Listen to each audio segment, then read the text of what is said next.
அனைவருக்கும் மாலை வணக்கம். மோகன்குமார், தமிழ்நாடு முன்னேற்றக் கழகத்தினுடைய நிறுவன தலைவரும் கழகத்தினுடைய பொதுச் செயலாளரான இந்த வீடியோ கன்னியாகுமரி தொடங்கி சென்னை காசிமேடு வரைக்கும் உள்ள மீனவ சகோதரர்களுக்காக, அனைத்து மீனவர் சகோதரர்களுக்காக, அனைத்து மீனவர் கிராமங்களுக்காக, தமிழ்நாடு அரசுக்காக, தமிழ் மக்களுக்காக, அதிகாரிகளுக்காக, ஏடி, எஸ்ஐ, ஏடி, டைரக்டர், ஷெம்ஸ் வகுப்பு அமைச்சர், அதாவது மீன்துறை அமைச்சர், உங்கள் அனைவருக்காக, மாண்புமிகு முதலமைச்சருக்காக வீடியோ அனுப்பி வைக்கிறேன். நீண்ட காலங்களாக கடலுக்குள் மீனவர்கள் மோதலில் ஏற்பட்டு வந்து கொண்டிருக்கிறது. கடலுக்குள் நிம்மதியும் சமாதானக்கேடும் உண்டு பண்ணக்கூடிய ஒரு கோஷ்டி கடலுக்குள் உலாவுகிறது. இது யார் இந்த பின்னில் தூண்டுகிறது? உங்கள் பிரச்சனை என்ன? உங்களுக்குள் பிரச்சனை இருக்குமானால் நீங்கள் பலமுறை வீடு வெளியிட்டு கடலுக்குள் நீங்கள் பிரச்சனை பண்ணக்கூடாது, ஆயுதங்கள் எடுக்கக்கூடாது.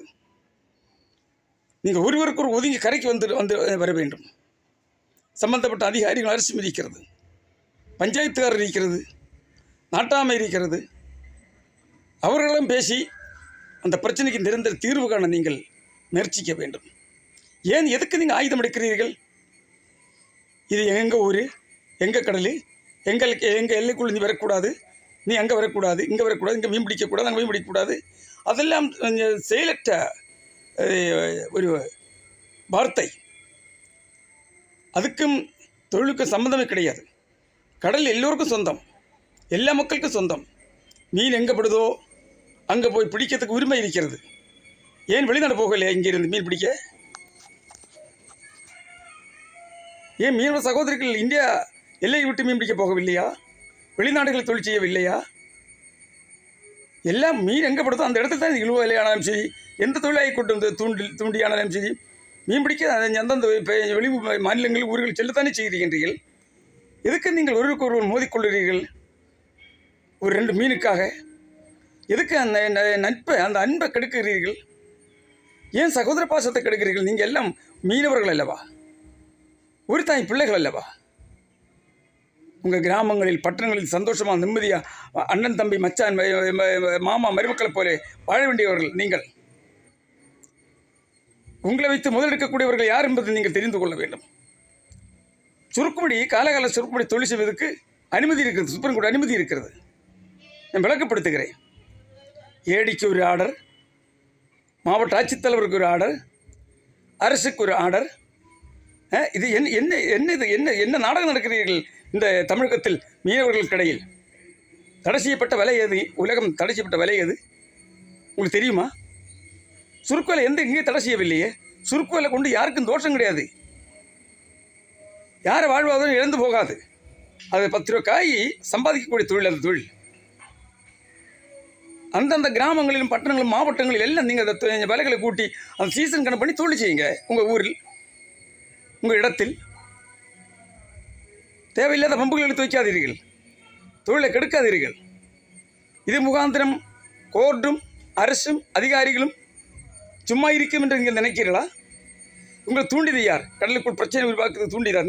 நேற்றுக்கு ஒரே நாளில் பலவரக்காடு மீனவர்களுக்கும் பாண்டிச்சேரி மீனவ சகோதரர்களுக்கும் இடையில் மோதல். அதுபோக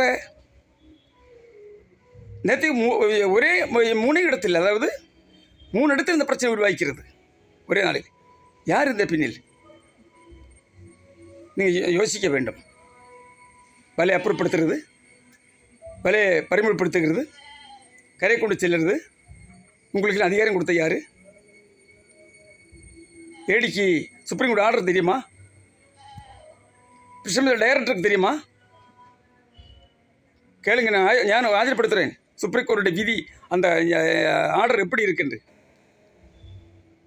மாவட்ட ஆட்சித்தலைவர் ஒரு ஆர்டர் கொடுத்திருக்கிறார்கள்.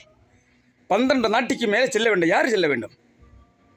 ஸ்டீல் பாடி போட்டுகள் 12 நாட்டிக்கு மேல் சென்று தொழில் செய்ய வேண்டும். ஏன்னா சிறுதொழில் பாதிக்கக்கூடாததுக்காக சின்ன தொழில் பாதிக்கக்கூடாததுக்காக அந்த ஆர்டர் கொடுத்திருக்கின்றார்கள். சுப்ரீம் கோர்ட்டு சின்ன ஃபைபர் வள்ளங்களுக்கு சுத்து வலைக்கு எந்த கட்டுப்பாடும் வைக்கவில்லை. கட்டுப்பாடு வச்சிருக்குது ஸ்பீட் என்ஜின். அந்த என்ஜின் பொறுத்தவரைக்கும் பெரிய என்ஜின் வச்சிருக்கக்கூடியதான ஸ்டீல் பாடி போட்டுகள் 12 அடி மேல் போய் சுருக்கொடி தொழில் செய்யலாம், கரை வரக்கூடாது. மீனை பார்த்தா எல்லோருக்கும் ஆவேசம் வரும், ஒரு இன்ட்ரெஸ்ட் ஒரு மீன் பிடிக்க கூட்டத்தோடு பார்க்க முடியுது. அப்போ கரையில் இல்லை, எங்கே 10 நாட்டிகள் 5 நாட்டிகள் ஓடி வந்து மீன் பாய்ச்சா தான் செய்யும். அது மீனவர்கள் தொழில்.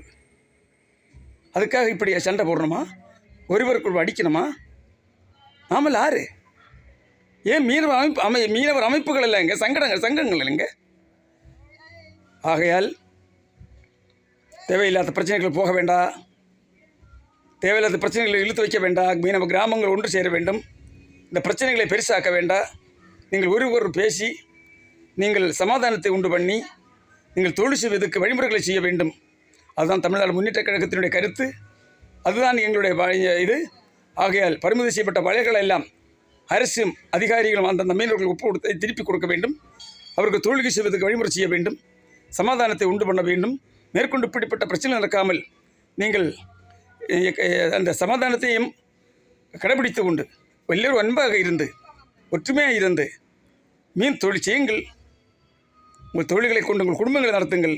10 ரூபாய் காயை சம்பாதிச்சு வையுங்கள். இதான் இப்போ இந்த வேலையும் பேசுகிறோம். கூப்பிடுங்கள், பேசுவோம்.